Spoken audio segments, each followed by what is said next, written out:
how to clean the floors using a Swiffer. Let me start by showing you the two different mops I have. This one's a Swiffer, and this one's another brand from Target. I'm going to show you first how to use this Swiffer.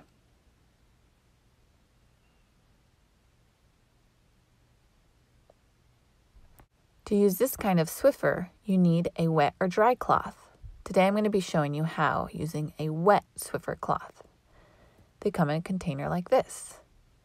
The first thing you have to do is attach one of these Swiffer wet cloths onto your Swiffer mop. I'm going to open the container and then just pull back these little flaps. That way my Swiffer fits in there nicely. Then I can fold the cloth back over and use my finger to push it in the hole. Do it for all four corners. Now when I pull out my Swiffer mop, the wet pad is stuck to it. It's ready for me to start mopping. But first, I'm going to put away this little container of Swiffer wet cloths. Now it's securely on. My next step is to move the Swiffer back and forth on the floor. This is what's going to help clean the floor. I'm going to do it all over my apartment.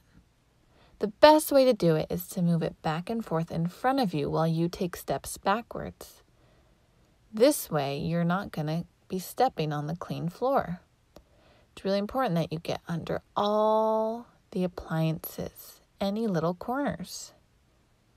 We want to get everything as clean as possible. Keep moving the Swiffer back and forth while you step backwards. Now my kitchen is nice and clean. I can move on to other parts of my apartment.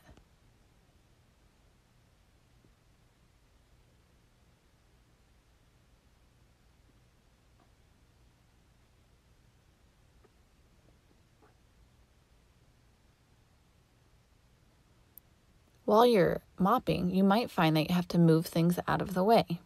This is the next step. I like to put things on my rug. The rug is really soft. We don't mop things that are soft.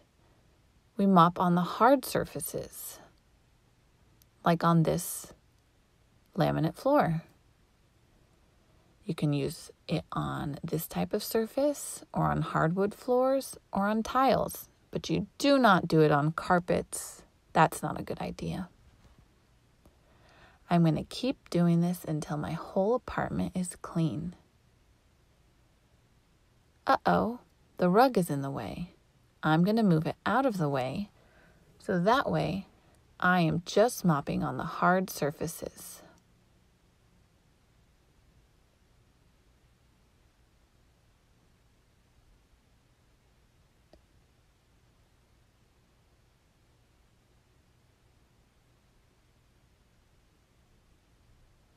You'll notice the top of the Swiffer can move around. This is helpful for when you're mopping right next to the baseboards. That's that white part next to the wall. The next step is to trash the wet cloth that we put on our Swiffer.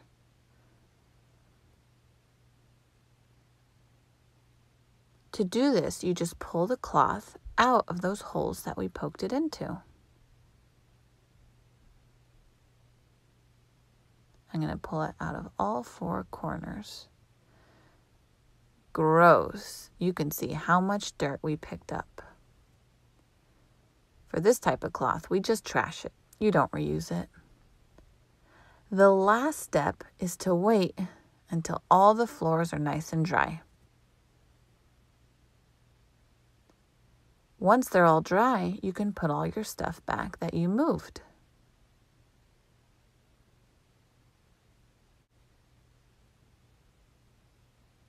Perfect. We did it. Let me quickly tell you about this other type of mop. This one uses a fabric cloth. It sticks on just by placing it and pushing it down. Since the cloth isn't wet, we need to put some solution into this container. You open the lid, and then you put the solution in there. Your mom or dad can help you with this. Once it's filled up, you just put it back in the mop. Now to work this one, before you start pushing, you have to pull the lever. That's going to squirt out the solution, and then you can push the mop back and forth. Then you squirt it again to make sure you keep the floor nice and clean.